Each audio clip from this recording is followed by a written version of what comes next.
चलिए अब रुक करते हैं अगली खबर की ओर। बात करेंगे स्वाइन फ्लू की। प्रदेश में अब भी स्वाइन फ्लू से मौतों का सिलसिला लगातार जारी है। प्रदेश में अब तक 127 मौतें हो चुकी हैं। हर रोज पॉजिटिव मरीजों और मरने वालों की संख्या बढ़ती जा रही है। और जो स्वाइन फ्लू के पॉजिटिव केस हैं, मामलों की बात कर ली जाए तो वो 3508 सामने आ चुके हैं। चूरू में एक और मौत दर्ज की गई। एक ही दिन में स्वाइन फ्लू के 46 नए पॉजिटिव केस भी सामने आए।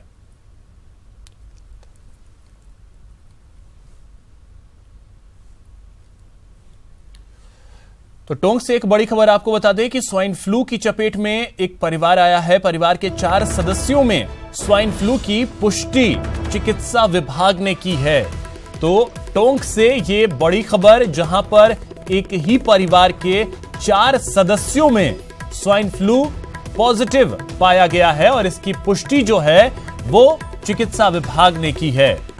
तो स्वाइन फ्लू के पॉजिटिव मामले जो हैं वो लगातार बढ़ते जा रहे हैं। लगातार पॉजिटिव केसेस जो हैं वो सामने आ रहे हैं, जो कि स्वास्थ्य महकमे के लिए एक बड़ी चुनौती अब बनता जा रहा है। तो टोंक से इस वक्त की ये बड़ी खबर, जहां पर एक ही परिवार के 4 लोगों को स्वाइन फ्लू ने अपनी चपेट में लिया है और परिवार के 4 सदस्य जो हैं वो स्वाइन फ्लू के शिकार हुए हैं। और ये सभी जो हैं, पुष्टि इसकी चिकित्सा विभाग ने कर दी है कि इनको स्वाइन फ्लू हुआ है और इसके मामले जो हैं, पॉजिटिव मामले जो हैं वो लगातार बढ़ते चले जा रहे हैं।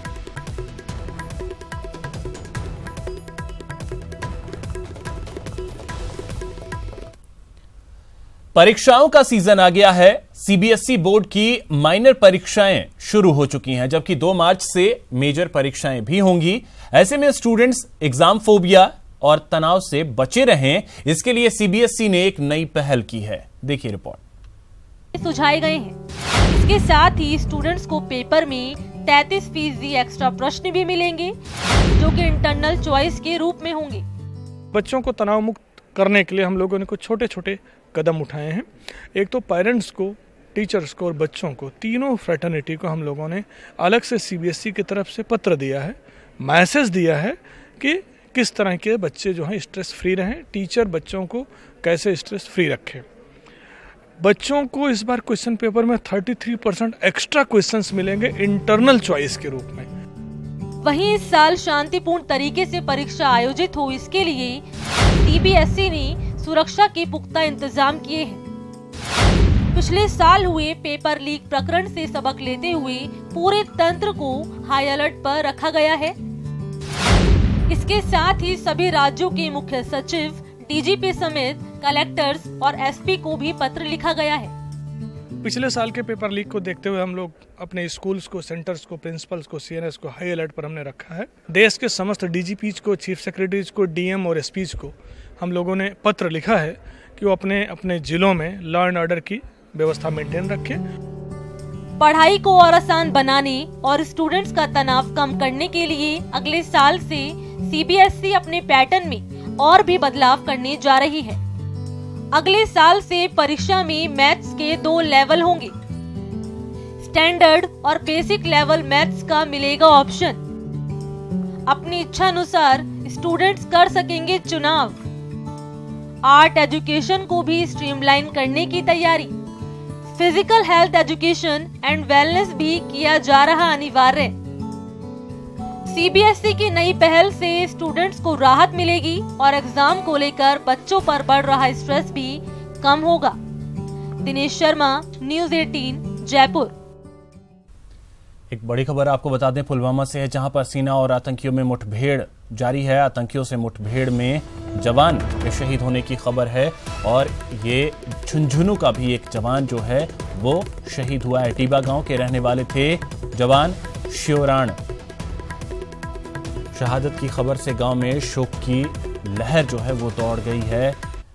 शिवराण जो कि टीबा गांव के रहने वाले थे, तो जो अभी लगातार हम आपको अपडेट दे रहे हैं कि किस तरीके से आतंकियों के साथ मुठभेड़ जो है वो पुलवामा में सुरक्षा बलों की चल रही है और उसमें झुंझुनू के जो शिवराण हैं वो शहीद हो गए। इम्तियाज हमारे सहयोगी इस वक्त हमारे साथ जुड़ गए हैं। इम्तियाज, लगातार ये खबरें आ रही हैं कि मुठभेड़ चल रही हैं और ऐसे में एक और प्रदेश का लाल शहीद होने की खबर है। केतड़ी का टीबा गांव है, वहां के जवान है शिवराम शोरान, जो अभी उनकी सूचना आई है। हालांकि अभी तक उनके घर पे कोई सूचना नहीं दी गई है, लेकिन हमने प्रशासन के पास एक सूचना आई है, उसके आधार पे ही ये माना गया है कि शिवराम शोरान का शहीद हो गए हैं।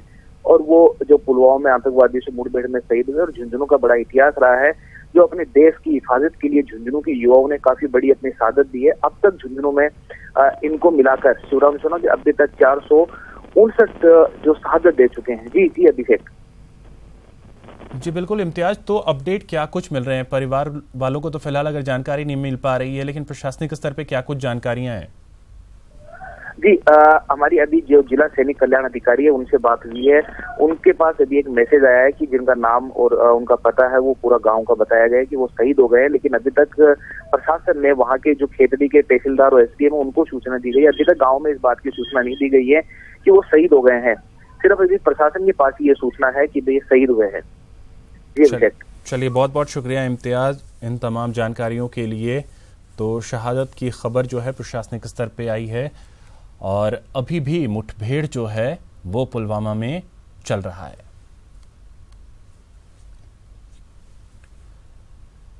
आज भी वकीलों का कार्य बहिष्कार जो है वो जारी रहेगा। एडीजे भर्ती में वकील कोटा खत्म करने का जो मामला है उसको लेकर हाईकोर्ट जयपुर और सेशन कोर्ट में वकीलों का कार्य बहिष्कार जारी है। 6 फरवरी से ही अदालतों में कामकाज ठप हैं। सुप्रीम कोर्ट में आज इसको लेकर सुनवाई होनी है। बार काउंसिल ऑफ राजस्थान के प्रार्थना पत्र पर यह सुनवाई होगी, लेकिन जो वकीलों का कार्य बहिष्कार है वो लगातार जारी है और कामकाज ठप पड़े हैं 6 फरवरी से ही। और देखना अहम होगा कि आज जब सुप्रीम कोर्ट में सुनवाई होती है उसके बाद क्या वकीलों का कार्य बहिष्कार जो किया है उन्होंने उसे वापस लेते हैं, क्या वो अपने काम पे लौटते हैं या नहीं। लेकिन फिलहाल कार्य बहिष्कार वकीलों का जारी है। सेशन कोर्ट में वकील कार्य बहिष्कार कर रहे हैं, हाई कोर्ट जयपुर में कार्य बहिष्कार कर रहे हैं। तो सचिन इस वक्त हमारे सहयोगी हमारे साथ जयपुर से जुड़ गए हैं इस पे और अधिक जानकारी देने के लिए। सचिन, आपसे ये समझना चाहेंगे, कार्य बहिष्कार तो जारी है, आज क्या कुछ उम्मीद की जाए कि काम पे वकील लौट पाएंगे आज या नहीं?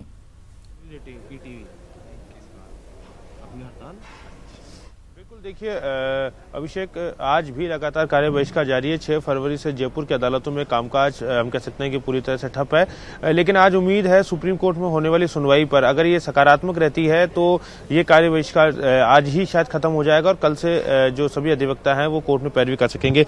हमारे साथ आप एक तस्वीर देख सकते हैं, इसमें अधिकतर आपको कोर्ट में जो अधिवक्ता हैं वो काले कोर्ट में नजर आते हैं, लेकिन अभी जो है अपीयर ये लोग नहीं हो रहे हैं, इसलिए फॉर्मल यूनिफॉर्म में ही यहाँ पर पहुंच पा रहे हैं। कुछ लोगों से हम बात कर लेते हैं। आप बताइए कि हमेशा आपको हमने जो है काले कोर्ट में देखा है, आज आप एकदम कैजुअल हैं, फॉर्मल है, तो क्या वजह है, आप लोग अपील क्यों नहीं हो रहे? आज कोर्ट में आज कार्य बहिष्कार है, सुप्रीम कोर्ट में सुनवाई है। आज सुप्रीम कोर्ट क्या अदालत फैसला देती है उसके बाद में हमारे हड़ताल पे आगे रणनीति होगी। एडीजे परीक्षा है उसके अंदर वकीलों का जो कोटा समाप्त किया गया है, न्यायिक सेवा को ज्यादा कोटा दिया गया है, इस संबंध में हमने हड़ताल की, राज्यव्यापी हड़ताल है। बार के जॉइंट सेक्रेटरी हमारे साथ हैं, गौरव जी, आप बताइए कि क्या आप लोगों की कॉल थी और कब तक जारी रहेगी हड़ताल? 18 तारीख आज अंतिम दिन था, क्या कल से लौट पाएंगे काम? सर, अंतिम दिन का इसमें कोई देख नहीं है, क्योंकि आज सुप्रीम कोर्ट में ये मामला सुनवाई पे है और उसमें जो भी हमारे अगर फेवर में ऑर्डर आता है तो हम इसके ऊपर आज मीटिंग करेंगे शाम को ऑर्डर के बाद और फिर तय करेंगे कि आगे क्या राजनीति रहेगी।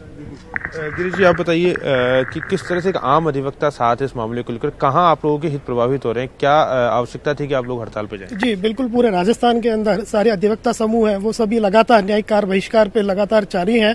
और जो मेन मांग है हमारी वो ये है कि एडीजे एग्जाम के अंदर जो अधिवक्ताओं का कोटा है वो कम करके और जुडिशियल ऑफिसर्स का कोटा बढ़ाया जा रहा है, जिसके विरोध में समस्त राजस्थान के अंदर न्यायिक कार्य बहिष्कार चालू है।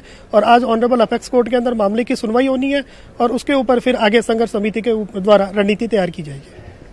तो देखिए अभिषेक, इनका साफ ये कहना है कि जिस तरह से न्यायिक अधिकारियों का कोटा बढ़ाया गया है और वकीलों का कोटा खत्म किया गया, ये कहीं ना कहीं जो अधिवक्ता समुदाय है उसके हितों पर कुठाराघात है और यही वजह है कि जयपुर में लगातार इंतजार इस बात का है कि सुप्रीम कोर्ट में जब सुनवाई होती है उसके बाद क्या कुछ रुख रहता है इन वकीलों का। फिलहाल बहुत बहुत शुक्रिया आपका